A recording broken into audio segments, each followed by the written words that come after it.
what I'll talk about today is an important decision that families must make, that parents must make soon after they receive a diagnosis of their child's significant hearing loss.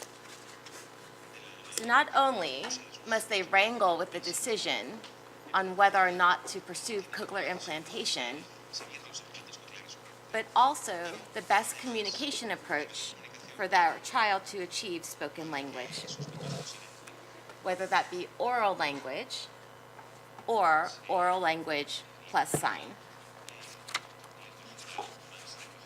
As professionals working with children with cochlear implants, we need to prepare ourselves to provide unbiased information and guide families using evidence-based practice.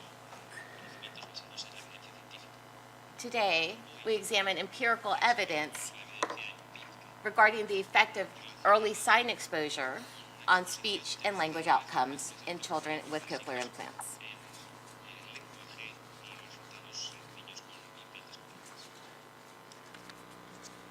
The last 10 years have seen a resurgence of the age-old controversy of whether we use oral communication only or oral communication plus sign to maximize outcomes of children with cochlear implants.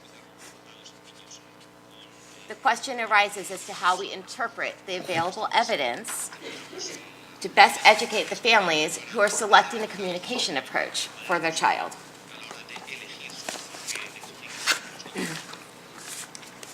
On one side of the continuum, sign exposure provides early access to a visual modality, to visual language, which allows the child to learn before they have adequate auditory access to sound. This is extremely important in the sensitive period of development, particularly for language, which is within the first 3 to 4 years of life.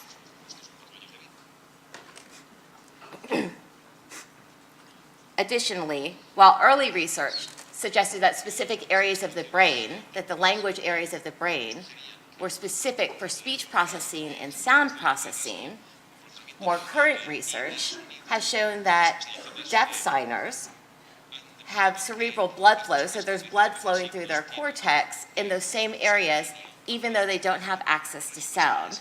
So sign language is providing stimulation in those same areas of the brain.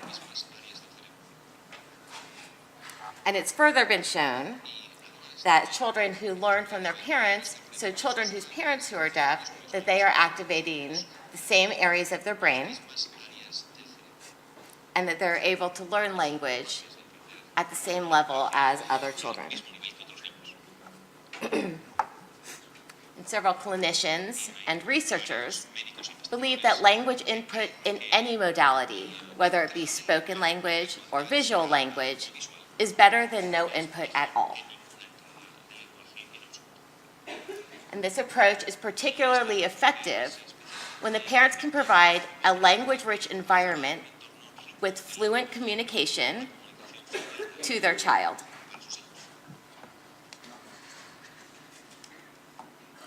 For example, the studies shown here support the benefits of visual communication or of using sign exposure for children with hearing loss who receive cochlear implants. The first study by Davidson and colleagues shows that implant users with deaf parents who use American Sign Language have equivalent speech production, language production, and literacy levels compared to hearing children also raised by deaf parents who use American Sign Language. The second study reports superior scores so that the children with cochlear implants who are raised by parents who are deaf have better outcomes for speech recognition, speech production, and language compared to the cochlear implant users whose parents have typical hearing and did not use sign in rearing their children. The third study also shows equivalent outcomes for language, for both receptive and expressive language, for a single child raised by parents who have typical hearing and use listening and spoken language, but also sign language to rear their child. Although impressive, I want to point out a few things about these studies, because these are the studies that the sign community often cites to show that sign language is benefiting and providing adequate benefit and a little bit more benefit than using oral communication alone. So the first thing I want to point out is that the sample sizes are extremely small. For the kids with cochlear implants, there are no more than 7 children in the largest study that I show here. And the second thing that I want to point out is that the children who are doing best, who are shown in these studies, were reared by parents who were deaf and knew sign language and could provide a fluent, language-rich environment to their child when they were very young. We must remember, however, that 90 to 95% of children who are deaf or who have significant hearing loss are born to parents who have typical hearing and may not have access or experience with the deaf community. And such parents often would like their child who is deaf to learn to communicate using spoken language. Many of these parents do not have proficiency in sign language, which limits the richness of the environment that they can provide for their child who has hearing loss. In fact, only 7% of hearing parents actually gain fluency in sign language, and I just read it takes 7 years to become truly fluent in sign language. So if we think about that in terms of these children, so a parent has a child, oops, hold on, I'm breaking this. So a parent has a child who's diagnosed by the time they're 3 to 6 months of age. There we go. And it's going to be very difficult for them to become fluent in time to provide that language that the child needs and the language input that the child needs early on for them to develop spoken language at the same level. So with a cochlear implant can provide adequate access to sound to allow speech production, language, speech recognition, literacy levels, and resultant academic success with intensive focus on the auditory signal in extended, salient, and child-initiated interactions. For example, the study shown here summarize results by communication approach for families that focus on an oral communication mode. And I realize the text is small, and that's part of the point, not to hide the data from you, but to show you how many more studies we have that are showing that oral communication is affording better communication outcomes for the children who have cochlear implants who are born to parents who have typical hearing and do not sign with their children. In general, children with cochlear implants who employ approaches that focus on the oral communication achieve significantly better outcomes across speech recognition, speech production, language, and literacy relative to those who use sign support or sign language. And most of these studies are focusing on receptive and expressive language. And I want to point out one other thing, because I pointed out on the last slide that the sample size, that the number of children who participated in the studies on the sign language side was fewer than 10. And a lot of these studies that I'm showing right here have close to 100 kids in the studies. So the sample size is very different and might be more representative of what we're seeing.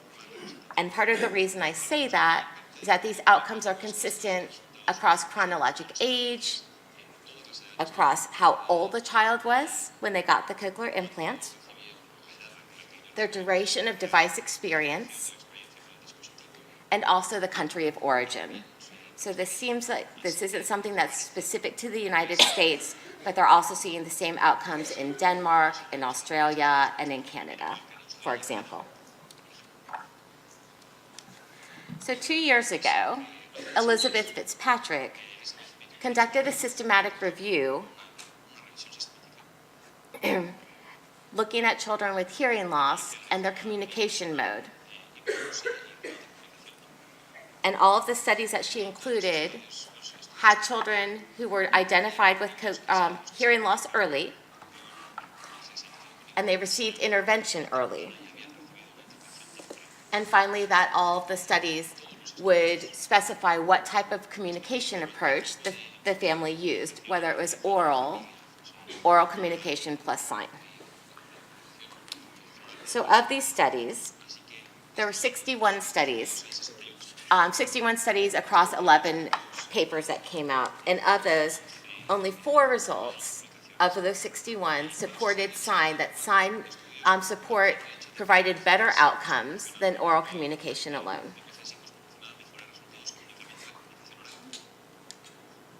Twenty-one of those studies showed no difference between whether the children were communicating with oral communication only or if they also had sign support, so that they said there was no difference. And more than half of the studies favored oral communication, meaning that the children who were using oral communication approaches had better outcomes than those who were incorporating sign support into their language system. So what Fitzpatrick concluded was that there was not adequate evidence to say that adding sign language, that adding sign exposure, provided an additional benefit for language development in children with cochlear implants. Despite data showing from both sides of the continuum, a paper in Pediatrics in 2015 interviewed experts and parents about the role of sign language pre- and post-implant for children. The paper concluded that the benefits of learning sign language clearly outweigh the risks. For parents who are willing and able, this approach seems clearly preferable to an approach that focuses solely on oral communication. This paper was based on expert opinion with no data whatsoever, and it didn't have a direct comparison of results for children who vary in the amount of exposure they have to sign.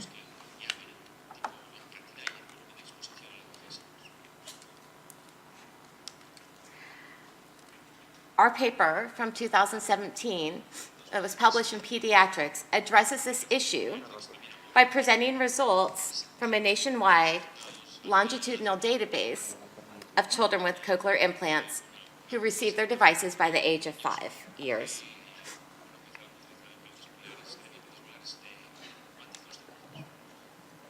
Data for today's presentation were obtained from the Childhood Development After Cochlear Implantation, or CDACI study. This is a multi-center longitudinal database of children who were implanted by the age of 5. And one of the main goals of the study was to obtain a nationally representative sample of children. So we had a lot of diversity in race, in ethnicity, in socioeconomic status, and our point was to get a representative sample rather than picking the best children who had the best chance of succeeding with a cochlear implant. So we wanted to include everybody that we can. So this study included children who were implanted between 2002 and 2004 from 6 surgical centers across the United States.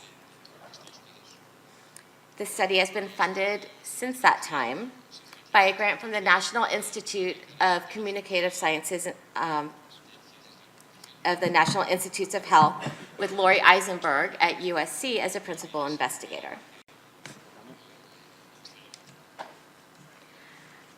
The entire sample for the CDACI study includes 188 children. For this particular project that I'm going to tell you about, we used a subsample of those children, and we picked that subsample as follows. We wanted all of the children to have received their implant by 38 months of age. We had to have the parents have reported how much sign exposure the child had, or what their type of communication approach was.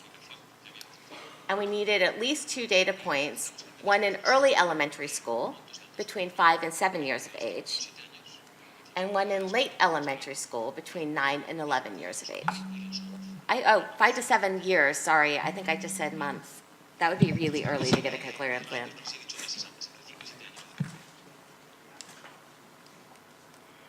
So for our children, we grouped them according to how much sign exposure they had.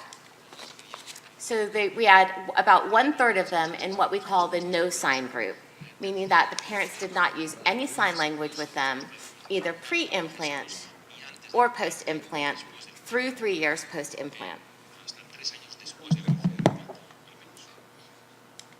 Our second group we're going to call the short-term sign group. So they use sign language pre-implant and or 1 year post-implant, but stopped using sign language by 2 years post-implant.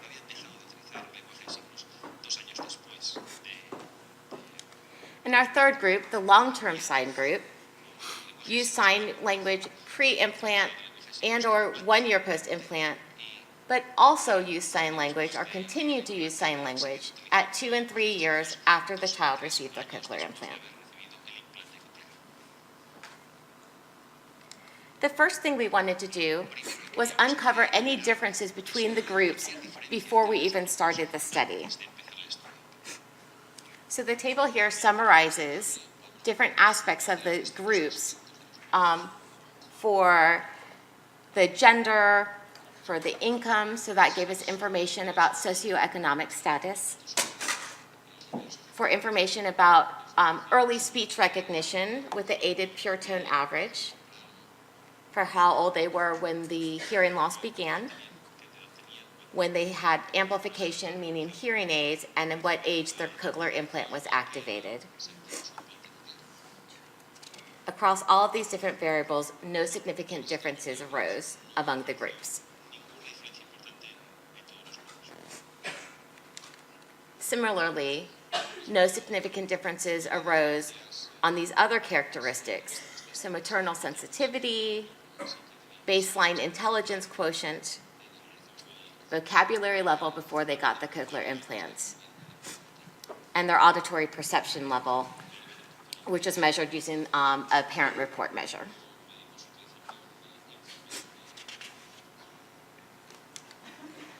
We selected outcomes post-implant across 4 different domains: speech recognition, speech intelligibility, spoken language, and reading comprehension. For speech perception, we use something called the Speech Recognition Index and Quiet, which is a hierarchy based on a battery of tests ranging from parent report all the way up to sentence recognition in quiet. And this is something that we measured at 1, 2, and 3 years post-implant. Speech intelligibility was measured using the child's speech productions of different sentences that were rated by adults who had no experience listening to deaf individuals. And these were collected between when the children were 6 and 8 years of age. For spoken language and reading outcomes, we administered standardized tests the comprehensive assessment of spoken language for language, and reading comprehension, the Woodcock-Johnson test of achievement. And both of these measures were assessed at early elementary age, between 5 and 7 years of age, and 9 to 11 years of age, so in late elementary school.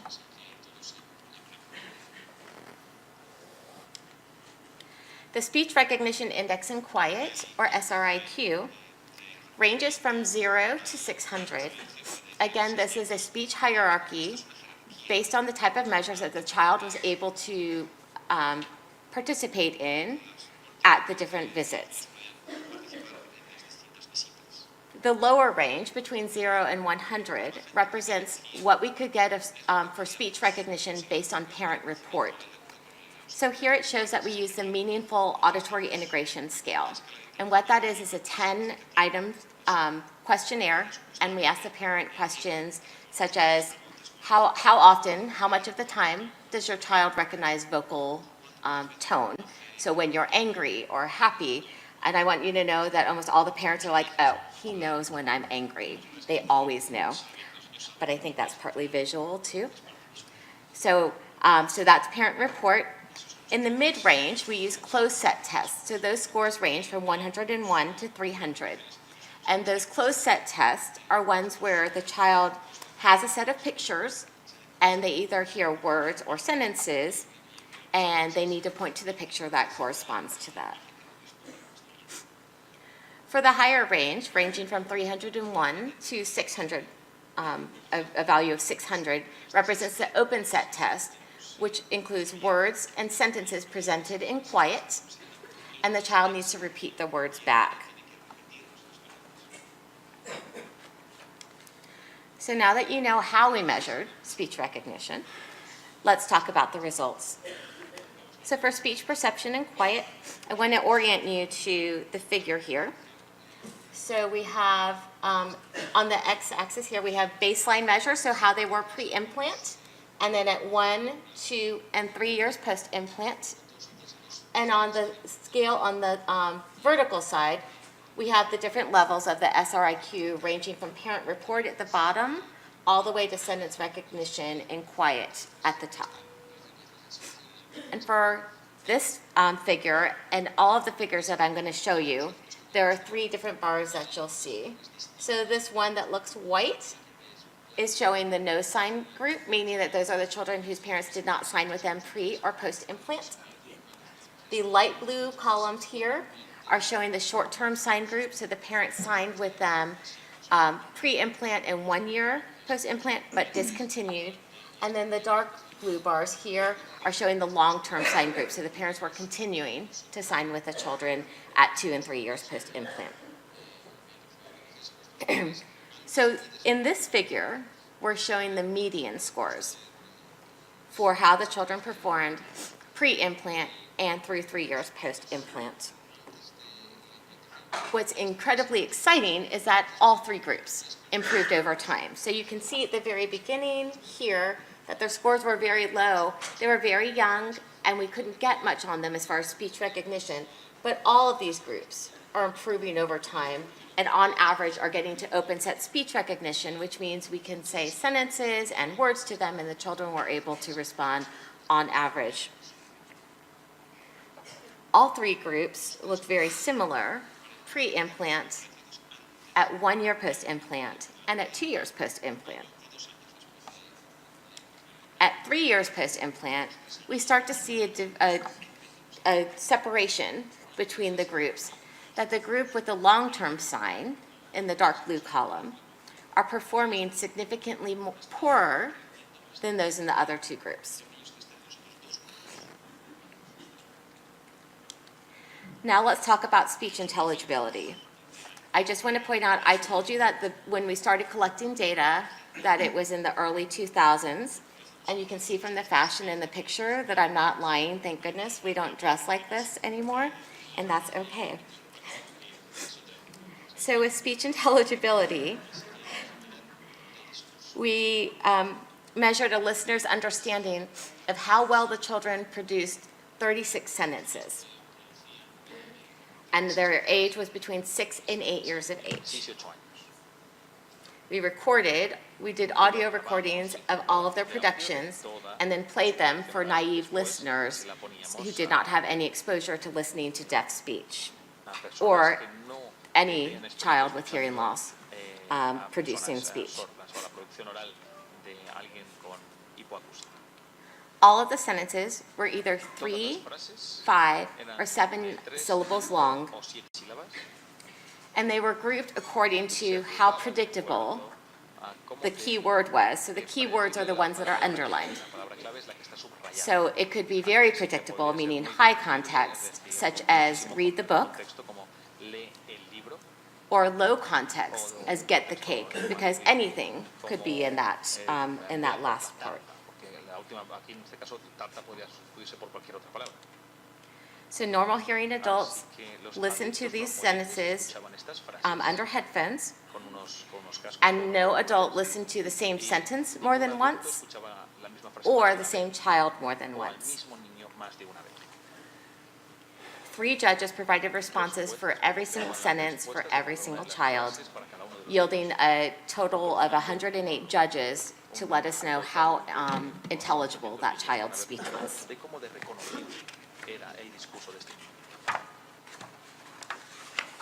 And here are the results. So here we have the no sign group on the left, the short-term sign group in the middle, and the long-term sign group on the right side.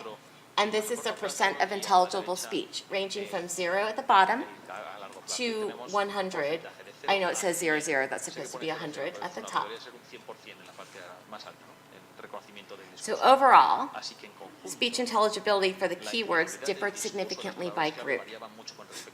And when we compared them, the long-term sign group, so the group in which the parents were continuing to sign with them at 2 and 3 years post-implant, had poor speech intelligibility, so poor speech production, compared to the other 2 groups.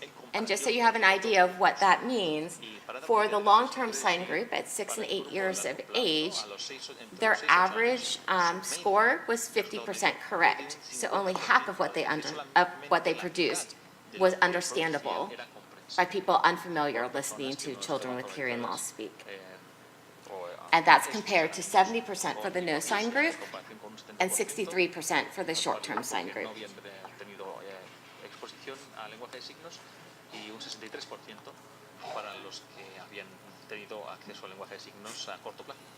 The core composite standardized score on the comprehensive assessment of spoken language was used to assess language in relation to hearing age. And so what this does is it lets us compare how our children with cochlear implants were performing relative to children with normal hearing at the same exact age. All children receive the core language tests appropriate for their age. And those came from those measures, the subtests shown here. So antonyms, syntax construction, paragraph comprehension, non-literal language, pragmatic judgment, grammatical morphemes, and sentence comprehension. To assess literacy or reading comprehension, we use the Woodcock-Johnson test of achievement. And the subtest that I'll talk about today is the passage comprehension test, which looks at understanding of printed words, phrases, and paragraphs. So in early elementary, they needed just to look at the words and be able to read them. And then for the later elementary grades that I'll talk about, they had to understand or comprehend the different paragraphs.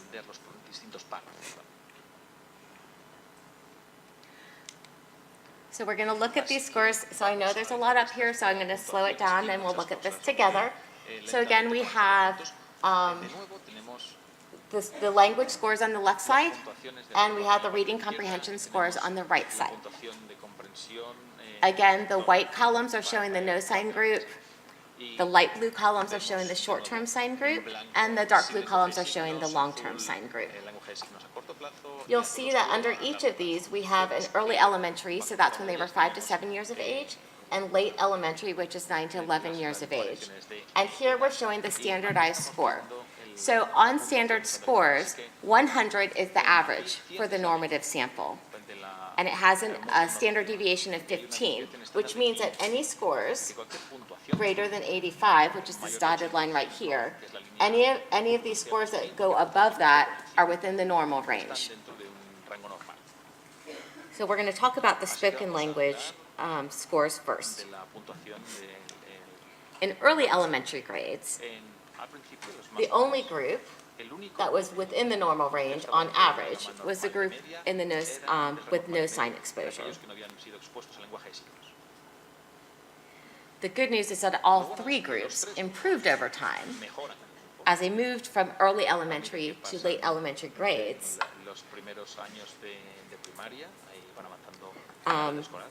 That's what I said before. I should have said that the no sign group was significantly better as far as having their scores compared to the long-term sign group in early elementary. So all of them improved, but the no sign group had the largest improvement. They stayed within the normal range. And the two groups with sign exposure both had averages that were below the normal range of what we expect for hearing peers at the same exact chronologic age. If we look at the reading comprehension scores, the good news is that in early elementary grades, all three of the groups are within the normal range. They're all looking really amazing at how well they are understanding printed words and phrases. But we start to see a difference emerge in later elementary grades in that the children who are exposed to sign fall below the normal range. But those who are continuing, who don't sign at all, maintain scores within the normal range.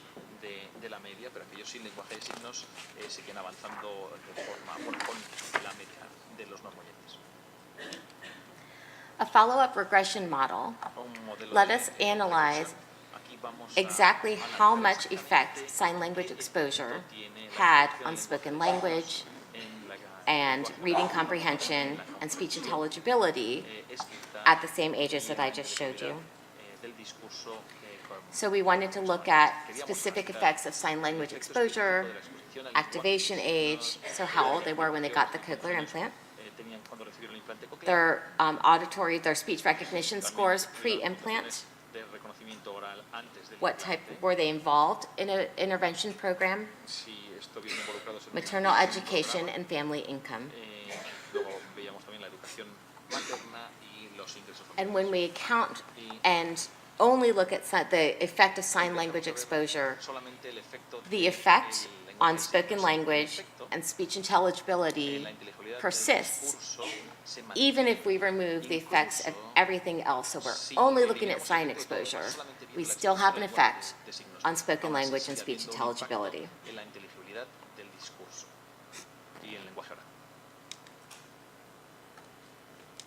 So our study investigated the effect of early sign exposure on communication outcomes in pediatric implant users. And what we found was that implant users with no sign exposure outperformed those, particularly with long-term sign exposure, on speech intelligibility and spoken language outcomes.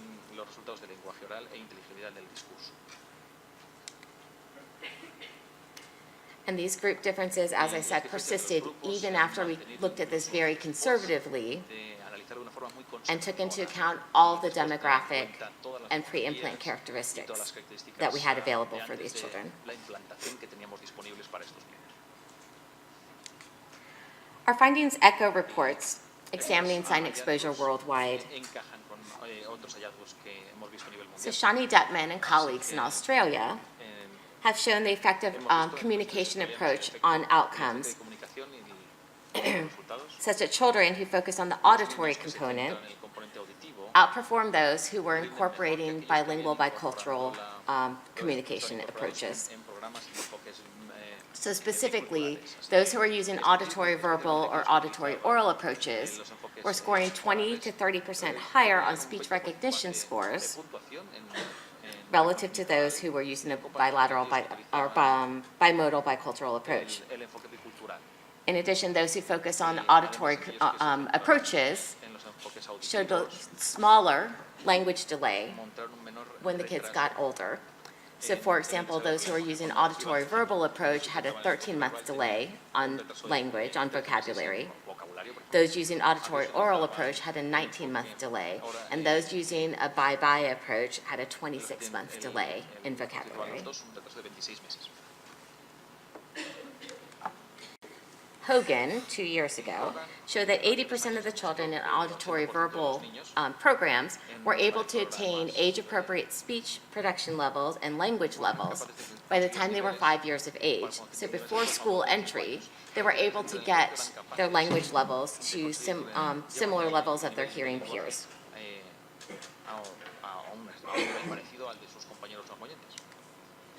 And a recently published paper by Lana Percy-Smith in Denmark showed that children in auditory verbal programs have significantly higher language scores, whether they're looking at vocabulary or higher order language scores, than those who are doing standard habilitation, which could include approaches that are focused on visual language as well.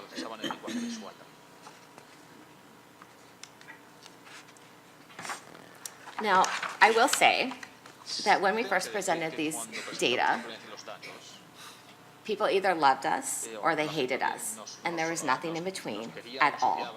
And I think part of the problem was that people heard what they wanted to hear.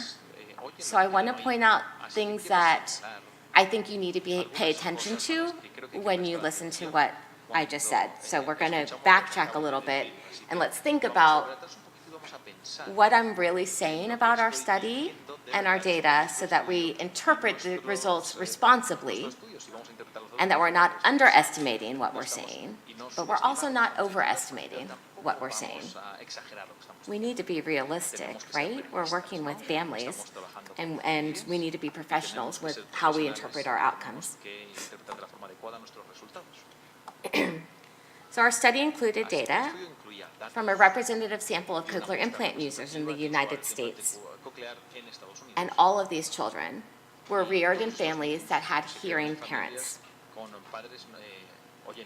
These data exemplify real-world situations in the United States in which the majority of hearing parents do not have proficiency in American Sign Language and aren't able to provide fluent, language-rich environment in the visual modality. The fact that most of our parents had typical hearing and didn't sign fluently is very similar to a paper that came out by Boons in 2012. So in that study, over half of the parents used sign to support their spoken language. But only 7%, so that's the little pie wedge shown in yellow, only 7% actually became fluent and were able to provide a good environment for the child to learn sign language as well as spoken language. And I do want to point out that 1/3 of the families did not use sign at all, which is similar to the percentage that we had in our study as well. So that being said, we did group our children, our families, by sign exposure. And I mentioned it earlier that we called it sign exposure for a reason. It was very hard for some of the families to know how much they were doing. Were they really doing American Sign Language? Were they using sign support? Were they using signed exact English? And sometimes that was difficult for them to differentiate. So we couldn't differentiate that either.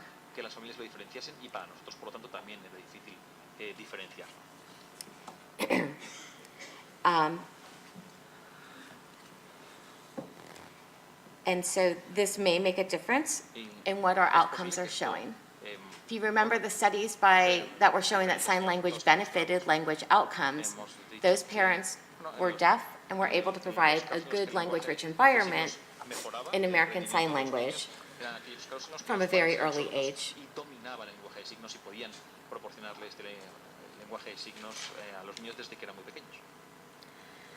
And the last thing that I want to point out is that one of the most consistent findings in our study, the Childhood Development After Cochlear Implantation study, is incredible variability that we have in our outcomes.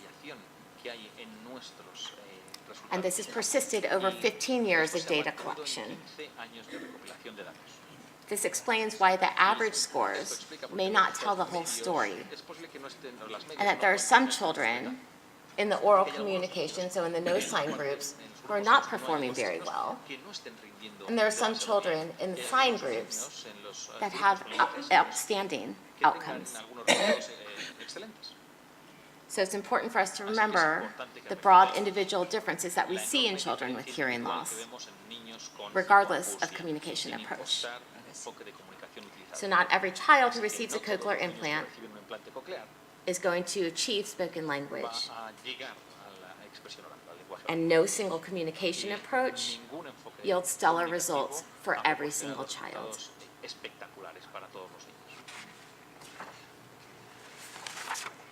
The variability in our data are very similar to what we see in studies across the world. So regardless of communication program, this is showing many different studies that are showing many different outcomes for children who may or may not be using oral communication only or sign support. And what this points out is that communication approach on its own does not tell the whole story. And I was so grateful for whoever wrote the question at the end of the session, at the last session in the third symposium, and talked about the role of parents. And I think that's a huge commitment for these families, and it's a huge thing that we need to pay attention to. Because it's not just what approach do you use to communicate with your child, but the quality and quantity of input that you can give your child. Many studies have shown that family involvement is the strongest predictor of outcomes for language, followed by age of implantation. And high parental involvement in speech therapy also yields better language outcomes. Another thing that parental involvement is important for is how well they adhere to the appointments. So how often do they come in? Do they make the child wear the device all the time? And so I can't remember, somebody talked about that the children in their study were wearing their devices 6 to 8 hours a day. And if we think about that, that would be the same as you listening 8 hours a day. So 8 hours is considered full time. But if the parents aren't having the children wear these devices all the time, think of all the time that they're losing listening to language like you did when you were really little, all the time. And there are studies right now showing that data logging is showing that half of the children between 0 and 5 years of age only wear their devices 8 hours or fewer. So that's something that family involvement is going to be very important for, is making sure that not only is a parent bringing the child in, that they're talking to the child, but also that they're making sure that the child is wearing the device. And one more thing I want to say about quality and quantity of input is there is a study, and it's not just do you talk to your child all the time, but you also need your child to talk back. And I don't mean in a sassy way, but you want them to be able to take turns, because that's what communication is about. It's a give and take. And there was a study that showed that there was this one parent who talked to his child all the time. So the Lena devices, it's a little recorder that the child wears. And he talked to the child probably, I don't know, 15, 20 hours a day. And that child wasn't developing language. Do you know why? Because the parent talked all the time. The child never had a chance to get a word in. So you need to have give and take. It's important.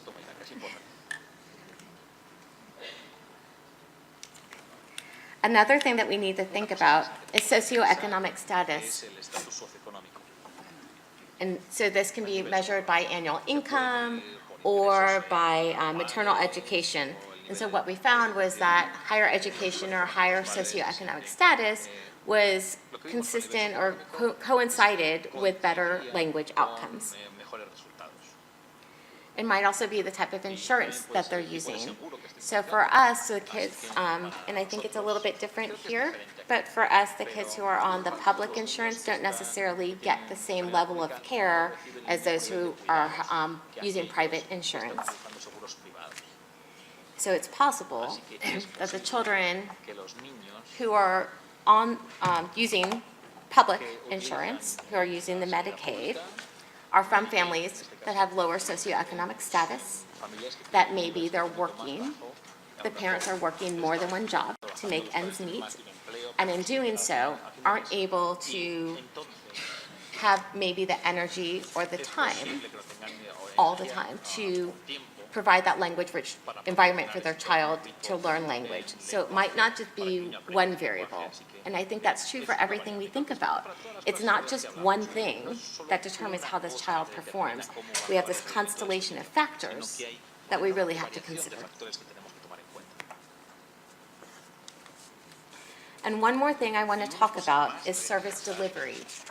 So how much therapy the child is getting and how frequently.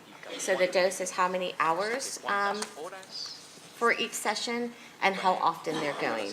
And what's interesting is that the families who have higher socioeconomic status are taking their child to therapy more often. So even if it doesn't result in better language outcomes, they are going to therapy more often, so they're getting more training for the parents themselves. And it also makes a difference how accessible those services are to the families. And one thing that's changing that is rather than being center-based where the families have to travel to the sites all the time, is that now there are some home-based therapies. So the child gets to learn and the family gets to learn in their own home environment where they're familiar. And also teletherapy. And there are some therapies where they're doing it remotely, and those seem to be helping some of these families as well, who maybe aren't able to get to the clinical sites all the time. Although the groups in our study appeared quite similar in the beginning, pre-implant, prior to cochlear implantation, developmental lags emerged after the children got their cochlear implants. And that started in early elementary grades and persisted in the later elementary grades. And with that, we concluded that if development of spoken language is a primary objective for a child with a cochlear implant, intensive focus on early spoken input increases the odds of achieving that goal. However, I feel like there's always a however. However, each family needs to make their own informed decision about what works best for their particular family. One of the most important variables in any parent-child relationship, regardless of auditory status, is the presence of effective and efficient communication.